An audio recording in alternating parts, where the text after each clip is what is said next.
There's a rich and deep literature from the left about the impact of media and media images on how we come to understand ourselves. But when it comes to pornography, the left suddenly imagines that pornography is just fantasy. It doesn't have any effect in the world. Again, it's inconsistent. And I'm always asking the left to be intellectually principled, which they're not on these issues.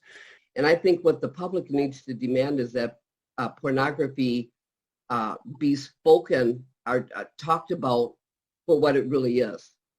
And what it really is a form of prostitution. It is prostitution. It's prostitution on paper, it's prostitution in video, it's prostitution. It's legalized prostitution. But the obvious question is, why would you have to tell an 18-year-old man that something as obvious as it's probably not good to choke a woman on a first date or ejaculate on her face? Well, why would you need to tell a man that? Well, the obvious answer is because those are routine sexual practices in pornography. And pornography is the de facto sex education for men in this culture. Pornography is the worst form of prostitution that exists, and the impact of it is devastating to the victims who have to be a part of it. It would be truly bizarre if boys and young men were consuming a steady diet of that kind of sexualized domination and it not affecting the way they think about men, women, sex, and power. We are encouraging women to tell their male partner, as long as you watch pornography, you're not going to have sex with me.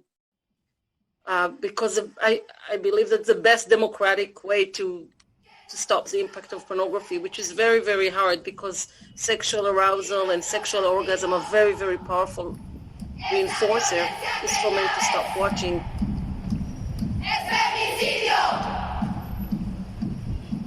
Impunidad para mi asesino. Esa desaparición es la violación.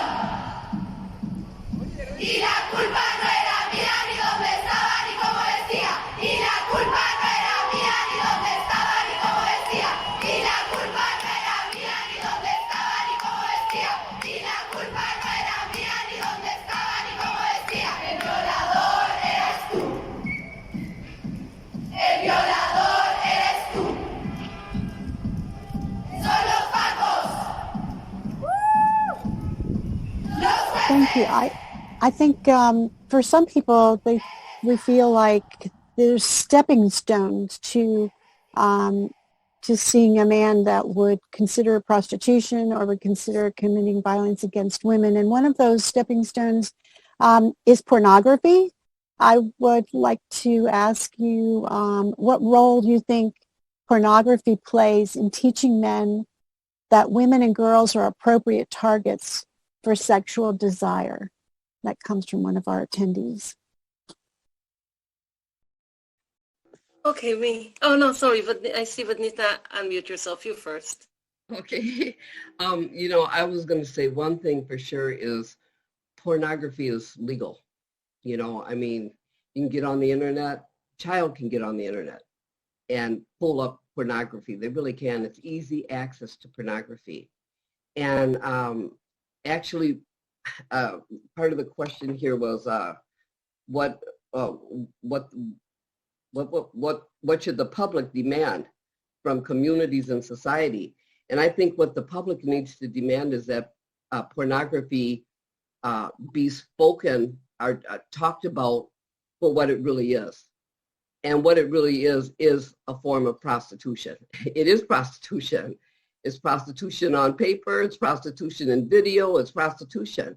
It's legalized prostitution, where men have free will, a free right to do anything to this individual, this woman, this young woman. And unfortunately, there's kids involved on the internet pornography as well. And so because it's legal, people think that anytime something has legal attached to it, people think it can't be that bad. That it can't be all bad. In reality, it is all bad.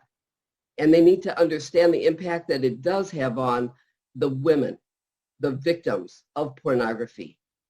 And I mean, that is the worst form of prostitution that exists. And that I know, and because that's what the women talk about, the women who've been involved in pornography. It is a worst form that there is. 24/7, 24 hours a day, pornography. And a lot of people just don't realize the impact that that has on an individual's, I'm going to say, because the women say this, when they come in, they're hurting deeply on the inside. And they feel like there's a pain that they can't ever get, just wash away or get rid of. And especially the women that are involved in pornography is a deep down hurt, and many of them are just depressed. It's hard to change and get that out of your system. I am a spiritual person, and I believe that pornography, sex trafficking, all of that touches the spirit.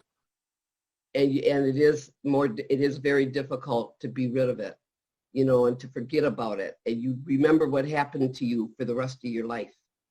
It's nothing that you can ever forget. And so I think that people need to understand that. And for a little child, and because I've talked to women whose son put in something as simple as the word BUT on the internet, and the things that have came up, pornography is the worst form of prostitution that exists, and the impact of it is devastating to the victims who have to be a part of it. Thank you.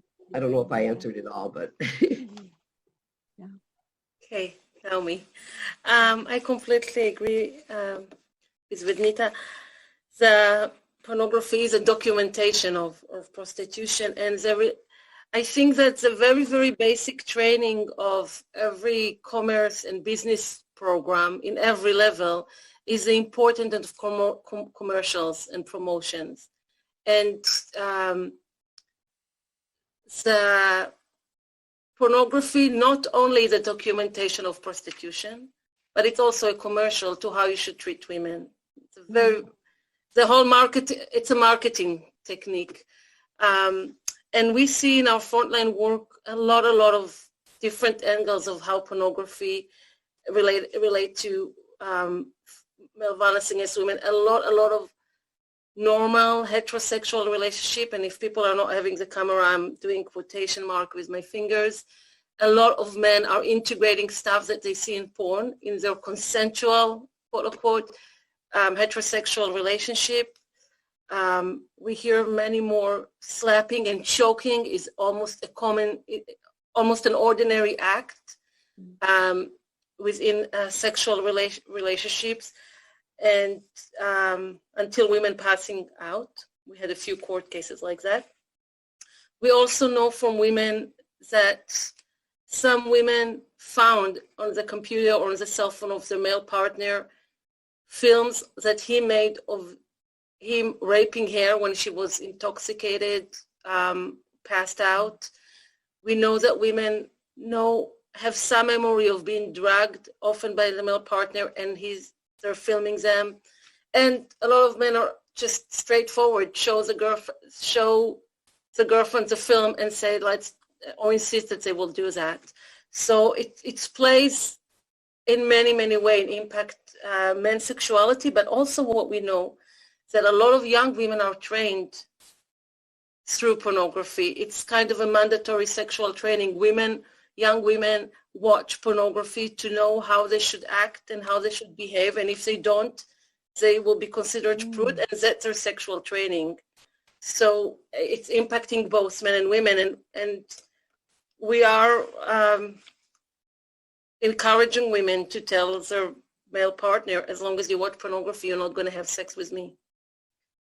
Because I believe that's the best democratic way to stop the impact of pornography, which is very, very hard because sexual arousal and sexual orgasm are very, very powerful reinforcer, is for men to stop watching. But as I said earlier, men have a choice, and they have a choice, and they can train their brain, and they can stop watching and slowly undo the damage that pornography did to them. Thank you. I'd like to renew my critique of of the left. And again, I said I come from the left, anti-capitalist, anti-imperialist, the whole left agenda. And the left has been negligent on this.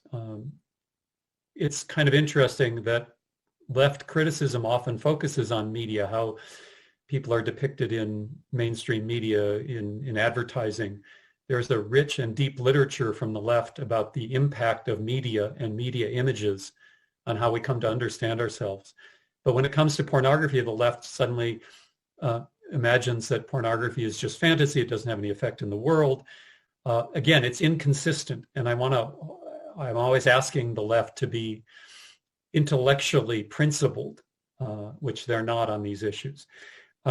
So on the question of pornography's effects, again, let me just tell a quick story. This is just from an article I read on the porn generation. And it was by a sex educator at an American university, a woman who helped teach about dating and sexuality. And she said that she routinely now tells young men, 18-year-old first-year students at the university she works at, that on a first date, it's not a good idea to choke a woman or to ejaculate on her face. And when I first read that, it took me by surprise, even after all these years of work on the subject. But the obvious question is, why would you have to tell an 18-year-old man that something as obvious as it's probably not good to choke a woman on a first date or ejaculate on her face? Well, why would you need to tell a man that? Well, the obvious answer is because those are routine sexual practices in pornography. And pornography is the de facto sex education for men in this culture. Our schools don't do a very good job of it. A lot of parents are uncertain about how to do it. The churches either don't do it or do it badly. And pornography is where men learn. Now, what does that mean? Does that mean pornography causes rape? Well, no, but no media product causes human behavior in that kind of direct way. And so some people try to undermine radical feminist critiques of pornography by saying, well, you people are silly. You think porn causes rape. That's never what the radical feminist critique articulated. I borrow language from a wonderful feminist philosopher named Marilyn Frye to say that what pornography does is it makes rape inviting. It doesn't cause rape in a simplistic way. But if you're a boy and eventually a young man raised in this culture on a steady diet of sexualized domination and subordination, because that's what pornography is. It's not just sex on film. It's sex in the context of domination and subordination. Usually that's male domination and female subordination, but pornography is inventive in a bizarre kind of way. It's very creative because what it does is take every hierarchy, every inequality that exists, men over women, white over non-white, rich over poor. It takes all of the inequalities in society and sexualizes them. That is what pornography does. And it was Andrea Dworkin, for me, the great feminist writer, sadly, who's no longer with us, who really helped me understand that pornography isn't just sex, because a lot of, as Vednita said, or Hilla said, or everybody said, if you critique porn, you're called a prude, right? But porn isn't just sex. Porn is sex. It's sexuality, and it's domination eroticized, domination sexualized. And that's what pornography does. And it would be truly bizarre if boys and young men were consuming a steady diet of that kind of sexualized domination and it not affecting the way they think about men, women, sex, and power. So you don't have to make some simplistic claim that porn causes rape to recognize that porn is implicated in the levels of sexual violence in this culture.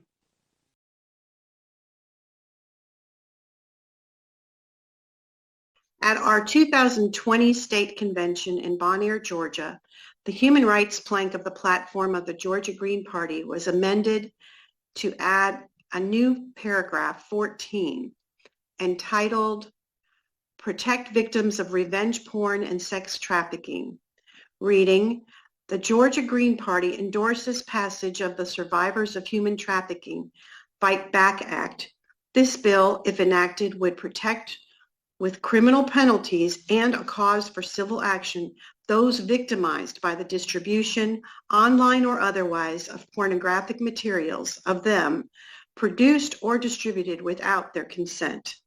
This bill addresses one small component of the Dworkin-McKinnon Ordinance referenced in this program when Robert Jensen spoke of the feminist civil rights approach to pornography.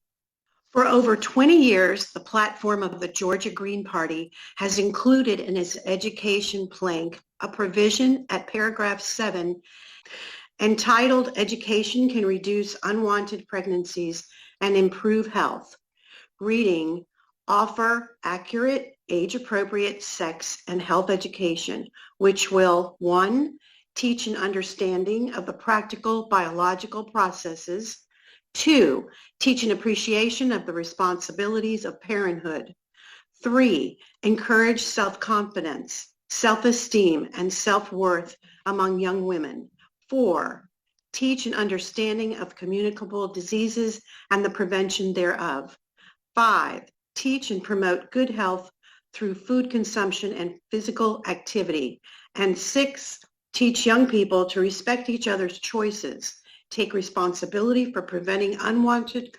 conception, and for raising and supporting any children."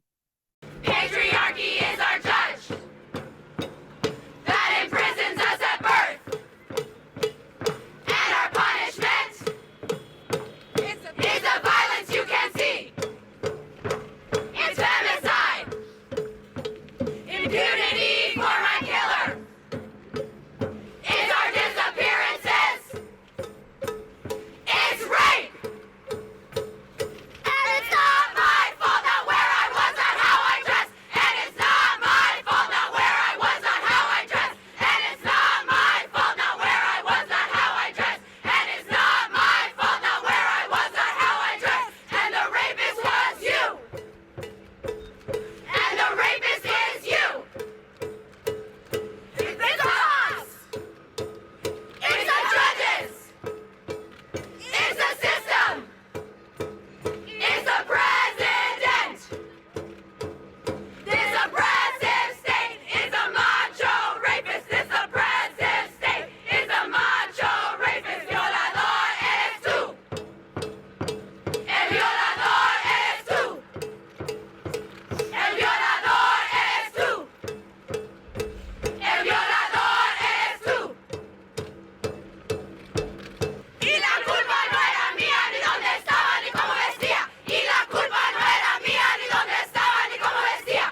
Y la